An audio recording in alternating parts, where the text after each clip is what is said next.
The future of a star running back is hanging by a thread after the organization just brought in a specialist who could flip the entire script.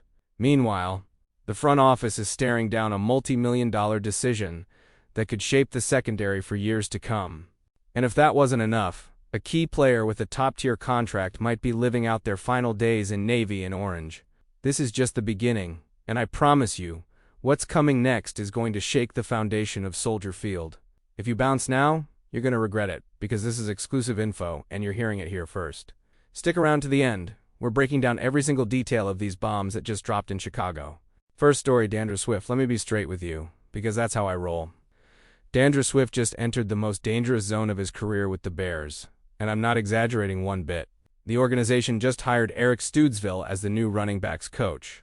And folks, this changes absolutely everything for number 4. Let me paint the full picture from the jump.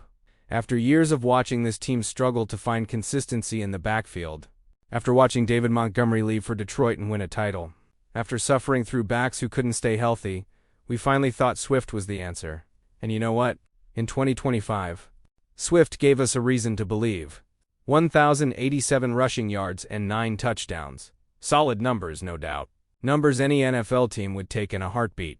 But here's the detail most people are sleeping on, the one that's been keeping me up at night thinking about the future of this backfield. Kyle Monangai, the rookie we drafted, ran for 783 yards and 5 touchdowns in his first season. Now let me ask you, do you think that's a coincidence? You think Ryan Poles, the same guy who rebuilt this franchise from the ground up, who had the guts to draft Caleb Williams number 1 overall, who completely flipped the culture of this organization, you think he doesn't have a master plan? I'm telling you right now, Poles has seen the future. And that future has Monangai's number on its back. And I know that because he just hired the perfect guy to develop that future. Now let's talk about Eric Stoodsville. This dude isn't just some RB coach filling a spot on the staff. He's an artist, a master of his craft. Let me take you to Miami for a second. In 2023, the Dolphins drafted Devon Achane in the 3rd round. Small back, fast, tons of potential, but no guarantees. You know what Stoodsville did with him? Achane ran for 1,350 yards and 8 touchdowns in 2025. Made his first Pro Bowl. But here's the kicker. Achane was also the Dolphins' second leading receiver with 488 yards and 4 receiving touchdowns. You get what that means for our offense? It means Stoodsville doesn't just coach runners. He coaches complete offensive weapons. He coaches guys who can line up in the backfield, in the slot, out wide. He coaches exactly the kind of player Ben Johnson needs for his explosive offensive system. And this is where Swift should be worried, very worried. Stoodsville has a very clear philosophy, one he explained during the Dolphins' OTAs last year. He builds roles based on what a back proves they can do. Nothing is predetermined. He throws everything at them and lets their performance define their role. In his own words, he said, "I believe every guy makes his own role on the team. I don't think we predetermine that. I think you've got to expose them to everything and let them develop into the role they clearly take and establish on their own through what they do." That's exactly what Swift needs to hear right now. Because his job is no longer guaranteed.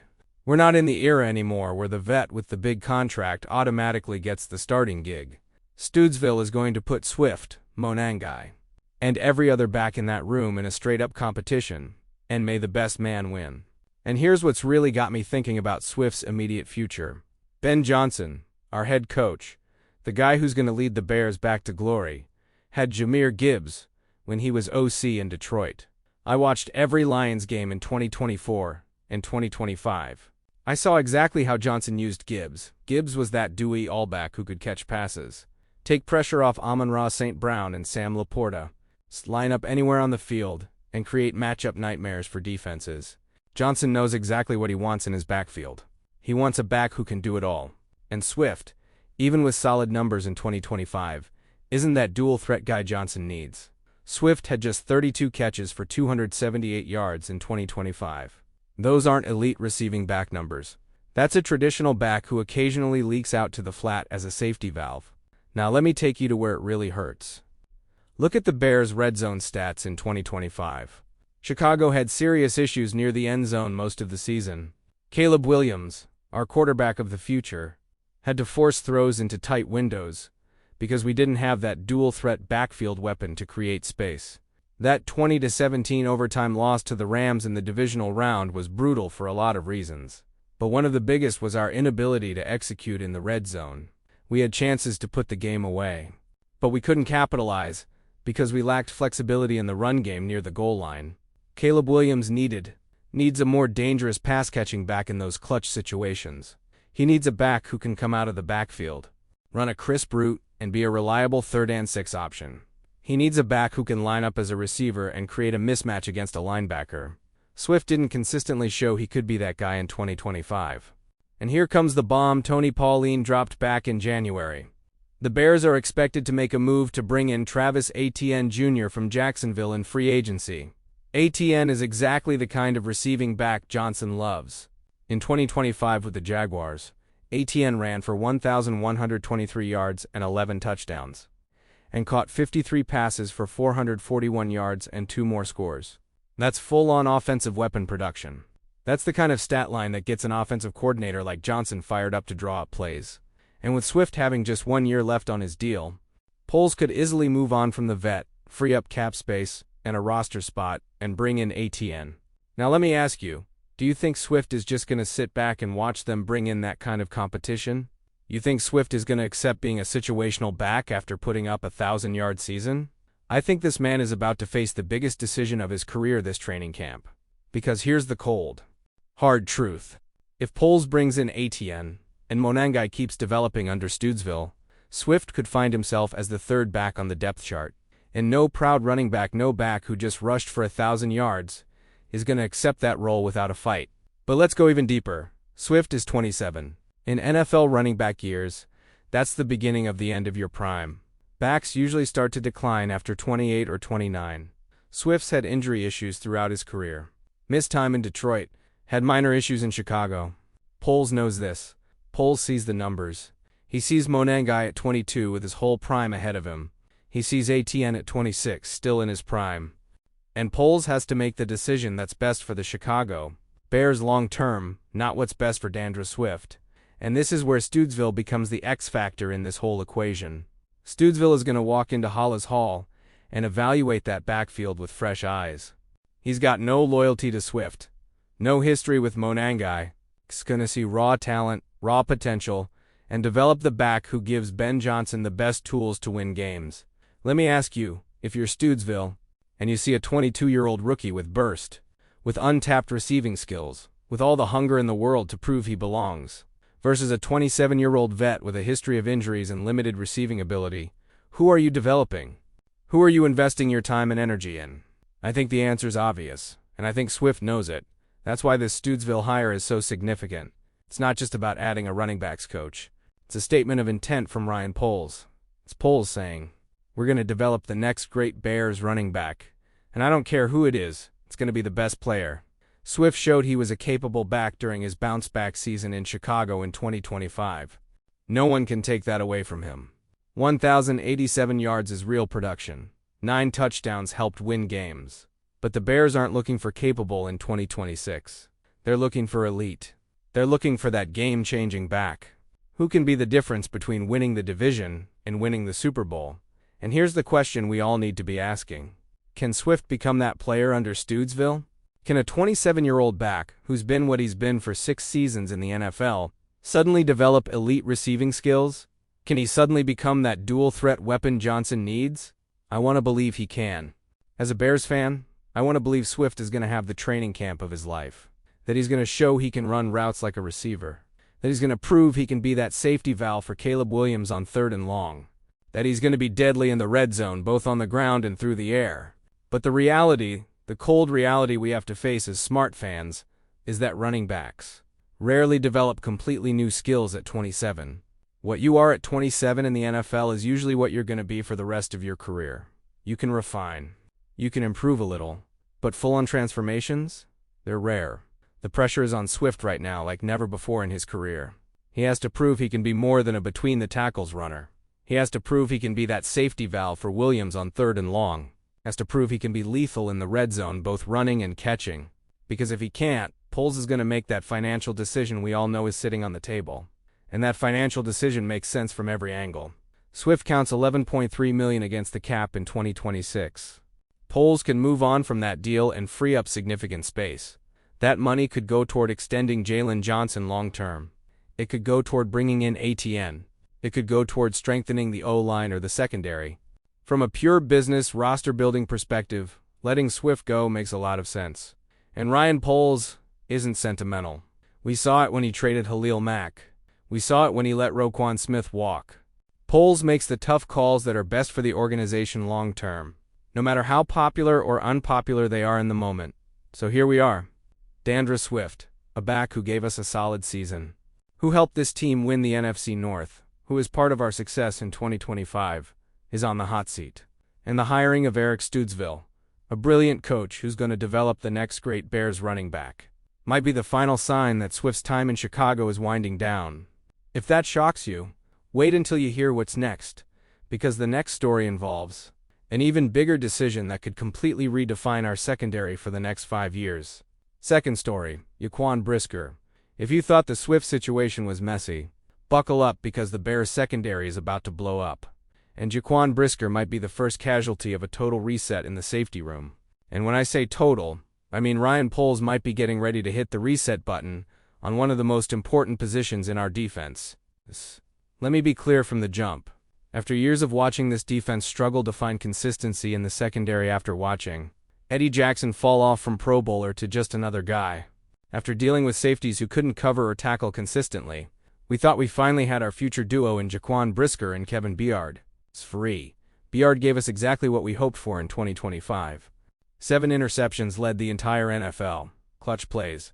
Veteran leadership. The kind of production that earns every penny of his contract. But Brisker? Brisker's a whole different story, and it's a story that's got Poles making some very tough calls right now. Here's the situation the organization is facing. Brisker and Kevin Byard III are both set to hit free agency when the new league year kicks off on March 11th at 4 p.m. Eastern. 3 of our depth safety, Elia Hicks, Adrian Colbert, and Quindell Johnson are also free agents. That means Ryan Poles might have to rebuild the entire safety room from scratch. And that, my friends, is a massive situation that could define our defense for the next 5 years. So far, Poles has made it clear that Byard, who had those league-leading 7 picks in 2025, is a priority. There have been talks, there have been meetings. Everything points to Poles wanting Byard back. But things have been way quieter, suspiciously quiet when it comes to Brisker. Let me ask you, why do you think that is? Why is all the media attention on Byard and almost nothing on Brisker? I'll tell you why. Because Poles already knows Brisker isn't worth what the market's going to offer him. And more importantly, Poles knows there are better options available in free agency. Spotrac, the site that projects market values for free agents, has Brisker pegged to get up to $11.1 million per year on the open market in 2026?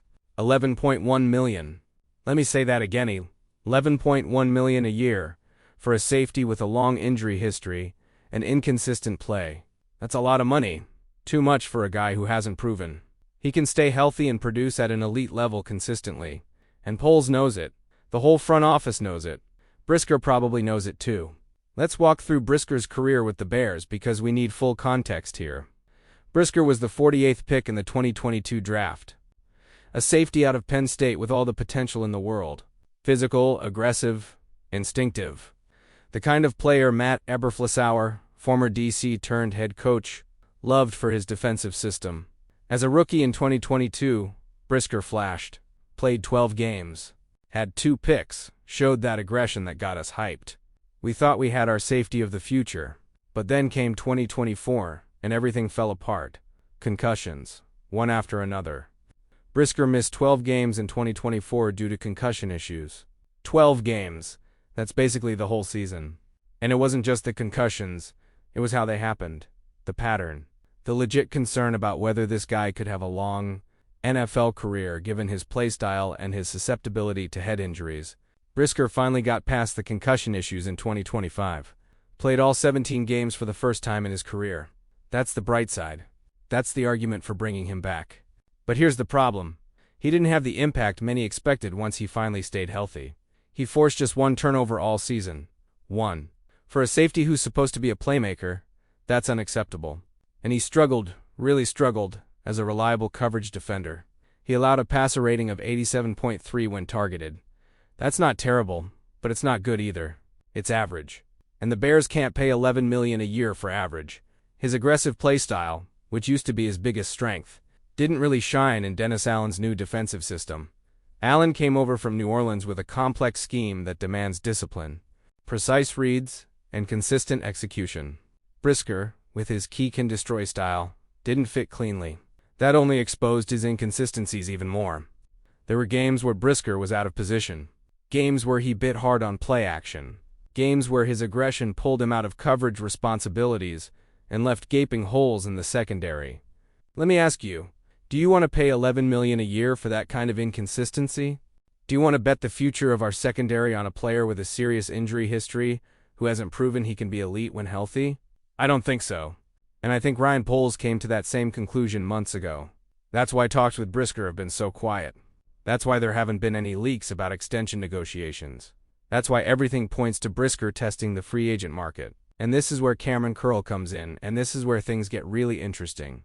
Jacob Infante from Windy City Gridiron, one of the most respected Bears analysts out there, predicted that the Bears will target Curl in free agency and sign him to a 3-year, $32 million deal in March. $32 million over 3 years. That's $10.6 million per year. $500,000 more than what Brisker is projected to get. And I think that prediction makes a ton of sense, and I'm going to tell you exactly why.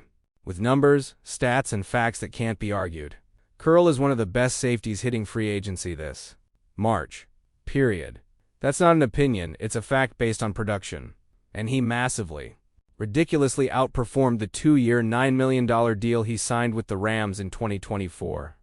The Rams got an absolute steal with that contract. Curl gave them Pro Bowl-level production for backup money. And now he's about to cash in, and Ryan Poles should be first in line with an offer. In 2025 with the Rams, Curl had a massive impact as a versatile safety. The Rams trusted both deep and near the line of scrimmage. That versatility is exactly what Dennis Allen needs in his defensive system. Allen uses his safeties in multiple ways, and Curl can do it all. He recorded 122 total tackles in 2025. Career high. That put him among the league leaders in tackles for safeties. But they weren't just empty tackles, they were impact tackles, drive-stopping tackles, clutch tackles. He had 2 interceptions, 2 tackles for loss, and 5 pass breakups. Solid playmaking numbers. But here's where Curl really shines, where the advanced stats tell the full story. According to Pro Football Focus, the most respected source for NFL player analysis, Curl registered 32 defensive stops in 2025. That was 5th best in the entire league among safeties. 32 plays where Curl made the tackle that prevented a first down or a big gain. That's elite production. And his run defense grade was 84.76th best among all safeties in the NFL. That means when teams ran at Curl, he shut it down, he filled gaps, he hit.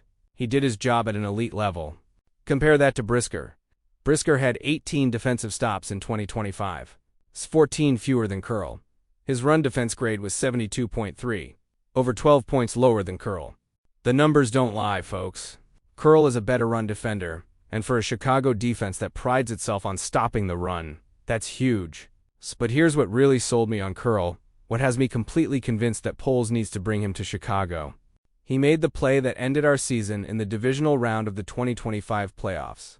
We all remember that game. We all remember that moment. Overtime against the Rams. Caleb Williams, our future franchise QB, throws a timing route to DJ Moore, but Moore's in the wrong spot. There's a miscommunication. And Cameron Curl reads it perfectly, positions himself perfectly, and picks off the pass that ends our season. That interception was just the 6th of Curl's NFL career, but the moment, the timing, the read, the execution, it was all perfect. Let me ask you, don't you want that kind of clutch player in our secondary? Don't you want the safety who makes the game-winning play when it matters most? I think the answer is absolutely yes. And I'm not the only one. Jacob Infante wrote in his analysis, and I quote, "Instead of extending Brisker, I chose to sign Curl from the Rams for slightly more money. It would be an upgrade at strong safety. And Curl has missed only 2 games in the last 3 seasons compared to Brisker's 14. Read that again. 2 games missed in 3 years versus 14. That's the difference between a reliable player and one with availability issues. And in the NFL, availability is the best ability.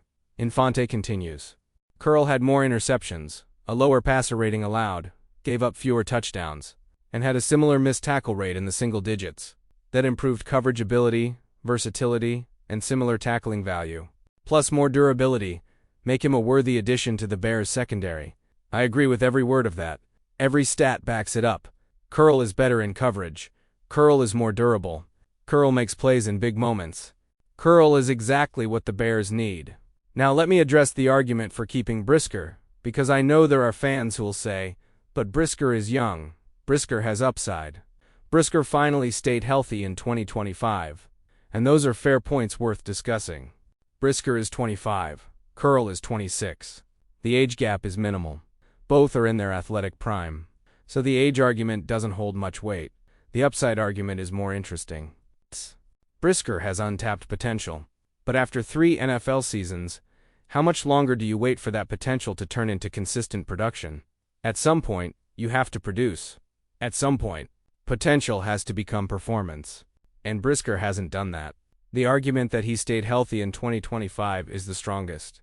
But one healthy season after missing 12 games the year before doesn't erase the concerns.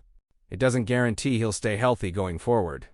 And given his aggressive play style, given his concussion history, the long-term durability concerns are real. The Bears might feel Brisker is worth keeping on a shorter deal, maybe even a 1-year, $6 or $7 million contract to see if he can stay healthy again and improve his production. But $11.1 million per year on a long-term deal? Chicago might feel that's too rich, too risky, given his injury history and inconsistent play. And here's the salary cap reality Poles has to consider.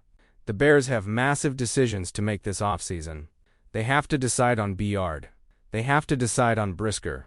They have to decide on several other free agents. They have potential extensions for young players on the horizon. Every dollar counts. Every contract decision has a domino effect.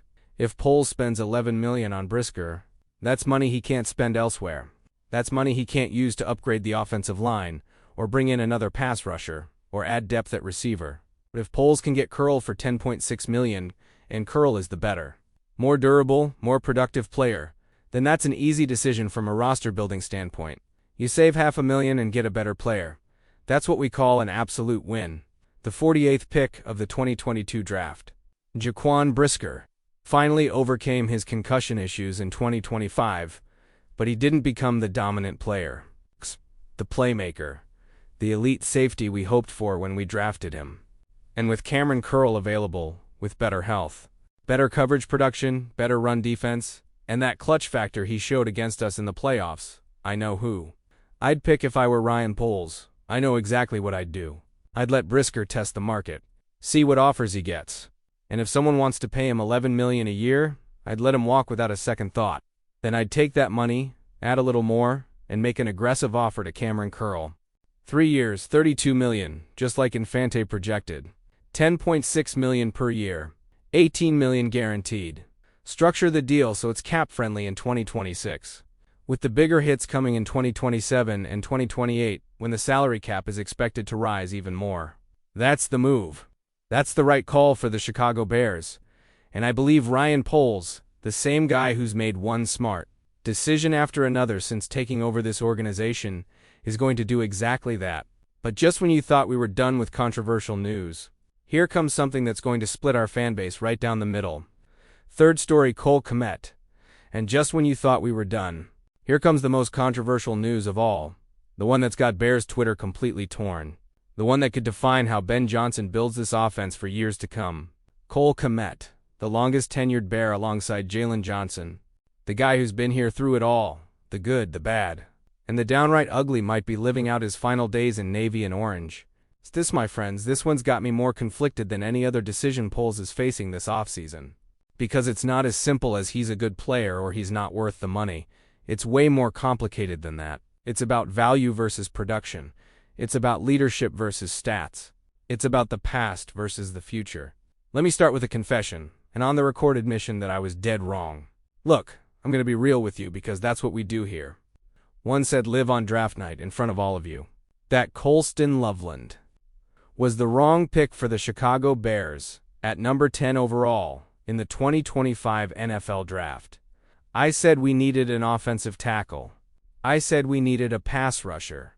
I said we already had Cole Kmet and didn't need to spend a top 10 pick on another tight end.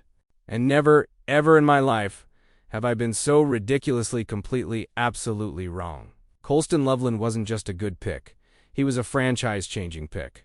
He was a pick that transformed our offense. He was a pick that gave Caleb Williams a weapon he's going to have for the next 10 years. Loveland took a little time to get going, no doubt. The first 8 weeks were about adjusting, learning, finding his place in an NFL offense. But after his breakout game in Week 9 against the Bengals, where he caught the game-winning touchdown on a perfect seam route, he never looked back. From Week 9 through the end of the season, including the playoffs, Loveland was unstoppable. 63 catches, 842 yards, 9 touchdowns. Numbers any veteran tight end would be proud of. Numbers most rookie tight ends can only dream of. But here's what really separates Loveland, what makes him special. He even set an NFL record in the Bears' divisional round loss to the Rams, 193 receiving yards in a playoff game, the most ever by a rookie. Tight end in NFL history, breaking Sam Laporta's record from Detroit. Read that again. In NFL history, not just Bears history, the entire league. That's the kind of player we've got. That's the kind of generational talent Ryan Poles identified and drafted. And it looks like Loveland is ready to take the torch from Travis Kelce, George Kittle, Mark Andrews as the next great tight end in the NFL, the next guy who's going to dominate the league for a decade, the next guy who's going to Pro Bowls, making all-pro teams, redefining the position. And that leaves the Bears with a very uncomfortable question, a question nobody wants to ask, but everybody's thinking. Does Cole Kmet still have a place on this team going forward? Kmet signed a contract extension in 2024, a 4-year, $46 million deal that made him one of the highest-paid tight ends in the league. At the time, it made sense. Kmet was coming off a solid season. He was young. He was durable.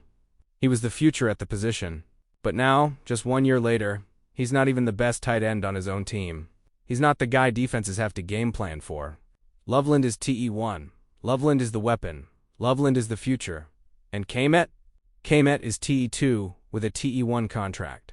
David Hoff and Clay Harbor broke this down on Chicago Sports Network on Wednesday.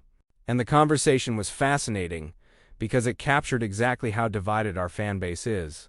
Kmet's contract and Loveland's breakout have fans and analysts thinking Kmet is destined to be a salary cap casualty this offseason. And even Kmet himself in a recent interview already sounds like he knows what's coming. He didn't say anything directly, but the tone, the body language, it all suggested he knows his time in Chicago might be coming to an end. And honestly, that kind of breaks my heart a little, because Kmet has been nothing but a pro during his time here. He's been a soldier. He's played through injuries. He's blocked when asked to block. He's run routes when asked to run routes. He's been exactly what this organization needed during some of our darkest years. But here's the reality of the NFL business. Sentiment doesn't pay the bills. Loyalty doesn't win Super Bowls. And Ryan Poles has to make decisions based on what's best for the Chicago Bears in 2026 and beyond. Not what Cole Kmet did for us in 2022 or 2023. So let me lay out both sides of this argument because I think there's merit to both. First, the case for letting Kmet go, cutting him, and using that money elsewhere. Kmet counts $11.6 million against the cap in 2026. That's a lot of money for a TE2. That's money that could go toward extending Jalen Johnson long-term. It could go toward signing Travis Etienne Jr. It could go toward bringing in Cameron Curl. It could go toward upgrading the offensive line. There are needs on this roster. There are spots where $11.6 million would have a much bigger impact than having a luxury TA2. And from a pure roster building, salary cap maximizing perspective, cutting Kmet makes sense. Plus, Loveland is clearly the future. Why pay 2 tight end starter money when only one is going to be the primary receiving threat? Why not use that money to bring in another wide receiver? Another offensive lineman? Another defensive back? That's the financial argument, the cap argument, the roster construction argument. And it's a valid one that can't be ignored. But now let me give you the other side, the case for keeping Kmet. And I think it's just as strong, if not stronger. First, as David Hoff pointed out in his discussion with Clay Harbor, it would be a mistake to view Kmet as just a line item on a spreadsheet. Kmet is more than stats and cap hits. As the longest tenured Bear alongside Jalen Johnson, He brings invaluable leadership and veteran experience to this team. Think about what Kmet has been through in his 4 years with the Bears. He's had 4 different offensive coordinators. He's played with 3 different starting quarterbacks. He's survived coaching changes, system changes, philosophy changes. And through all of it, he's been consistent, professional, and productive. That kind of experience, that kind of perspective, you can't buy that. You can't draft that. You can't teach that. Kmet knows what it takes to survive in the NFL. He knows how to prepare. He knows how to handle adversity. And he can pass all of that knowledge on to Loveland. Kmet is a mentor to Loveland. And as good as Loveland has been, as talented as he is, there's still a lot he can learn from the 7-year vet. He can learn how to study film, how to read defenses, how to take care of his body for a 17-game season, how to handle the pressure of being TA1. All of that has real value. Value that goes beyond what shows up on a stat sheet. But here's the argument that really convinces me. Kmet should stay, the one I think matters more than anything else. The NFL is seeing a massive rise in tight end usage, and Ben Johnson is absolutely leading that charge. Teams are using 2 tight ends on the field at the same time more than ever. Some are even using 3 in certain packages. They're using tight ends as receivers, as fullbacks, as extra linemen. The position has become more versatile, more valuable, more crucial to offensive success, and Ben Johnson, our head coach, the guy designing our offense, is a master at using multiple tight ends. In Detroit, when he was OC, Johnson regularly used 2 tight sets. He used Sam Laporta and Brock Wright together, moved them all over the field, created matchup nightmares for defenses. Let me ask you, do you think Johnson came here to use fewer tight ends? You think a brilliant offensive mind like Johnson is going to look at Loveland and Kmet on the roster and say, I'm only using 1? I don't think so.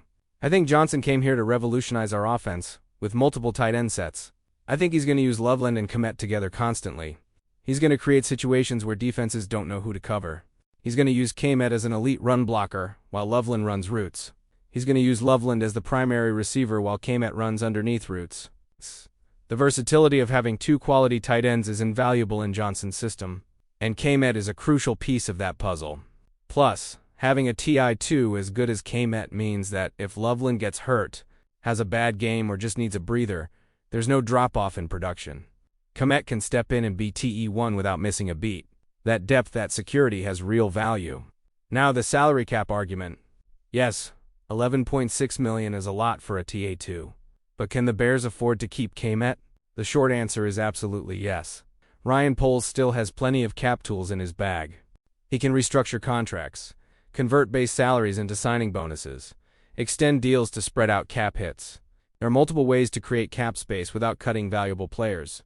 Poles can easily create 20, 25, even $30 million in cap space this offseason just by doing simple restructures with guys like Caleb Williams, Jalen Johnson, and others. That money can go toward all the needs I mentioned earlier, extending Johnson, signing ATN, bringing in Curl, upgrading the O-line. He doesn't need to cut Kmet to do that. There are smarter ways to create cap space than cutting a respected locker room leader who can still contribute at a high level. Pete Martuniak from Chicago Bears on SI wrote a great piece on this. He pointed out that with the salary cap expected to surpass $300 million for the first time in NFL history in 2026, and considering all the other cap-clearing options available to Poles, he expects Kmet to remain a Bear for at least 1 more season. And I completely agree with that take. The cap is about to jump big time in 2026. $11.6 million is going to be a smaller percentage of the total cap. It'll be more manageable, less of a burden. If anything needs to be done with Kmet's contract hand, I'm speaking hypothetically here, Poles could add a year to the deal to spread out the cap hit. He could convert part of Kmet's 2026 base salary into a signing bonus to lower the immediate hit. He could restructure the whole deal to make it more cap-friendly. There are options. There's flexibility. This isn't a cut him or we're screwed situation. It's a false narrative some people are pushing. Kmet has been a polarizing player among Bears fans for years.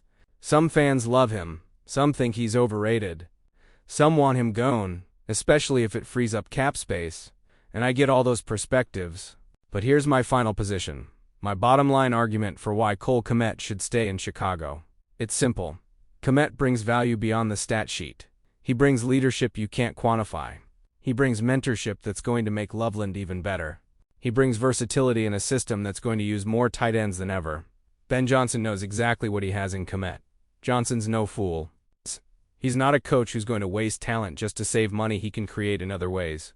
Johnson is going to use Kmet. He's going to maximize Kmet. He's going to put Kmet in positions to succeed. And when Kmet is out there blocking in the run game, opening lanes for our backs when he's running secondary routes that free up Loveland and our receivers, when he's doing all the little things that don't show up in the box score but win football games, we're all going to remember why keeping him was the right call. I'm telling you this with full confidence, no hesitation. Cole Kmet will be wearing a Bears uniform in 2026. His role might be different. He might not be TE1 anymore.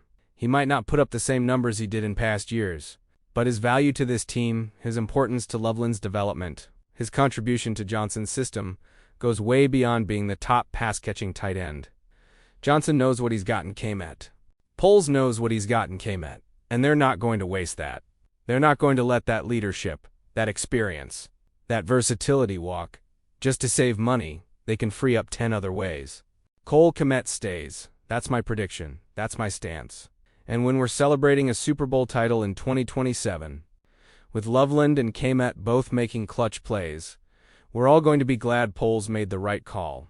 Now let me ask you something straight up, something I need you to answer in the comments right now. About Swift and this explosive situation with Eric Stoodsville, do you believe Dandra Swift can adapt and become that dual threat back? That receiving weapon out of the backfield that Ben Johnson needs for his system? Or is it time for Chicago to bring in fresh blood, whether that's Travis Etienne Jr. or letting Kyle Monangai take over completely? Because I'm telling you right now, training camp in 2026 is going to be absolutely critical for Swift's future in Navy and Orange. Drop your thoughts in the comments. Does Swift stay or does he go?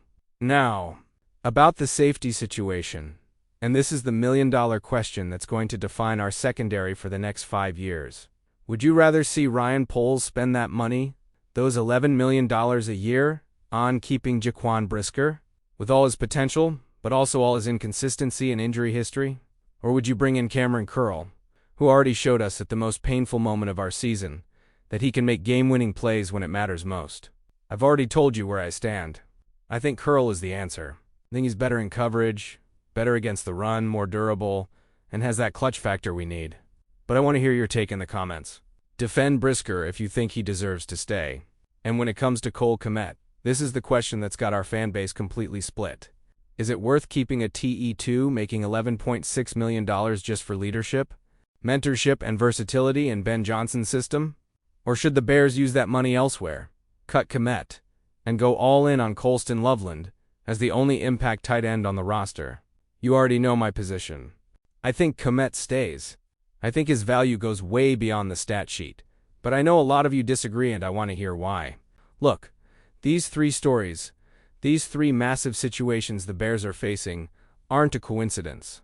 They're not isolated decisions. They're all connected to a bigger, bolder vision that Ryan Poles and Ben Johnson have for this team. They're building something special here in Chicago, something this city hasn't seen in decades, something that's going to bring a Super Bowl championship back to Soldier Field. But to get there, to reach that mountaintop, they're going to have to make tough calls. They're going to have to let go of players we love, players we respect, players who've given everything to this organization. They're going to have to bet on new talent, on unproven players, on visions that not everyone's going to understand right away. And they're going to have to trust the process even when it hurts, even when it doesn't make sense in the moment. You're part of this family, this community of Bears fans who bleed Navy and Orange from the day we're born, who've suffered together through the Trubisky years, through the Mark Trestman disaster, through the John Fox mediocrity, who've celebrated together when we finally drafted Caleb Williams, when we won the NFC North, when we beat the Packers at Lambeau, and we're going to win together. We're going to celebrate together when we lift the Lombardi Trophy. But I need you to lock in with me right now. I need you to subscribe to this channel if you haven't already, because I promise you, I guarantee you, tomorrow we're dropping even more explosive Bears news. We're going to have exclusive info on free agency negotiations. We're going to break down every move Poles makes. And you can't miss what's coming for Chicago. You can't miss the next bombs that are about to drop, because this offseason is just getting started and we've already had 3 massive stories that are going to reshape the face of this franchise. Smash that like button if you believe Swift stays and adapts to Johnson's system. Smash that like if you believe Cameron Curl is the answer at safety, and Brisker should be let go.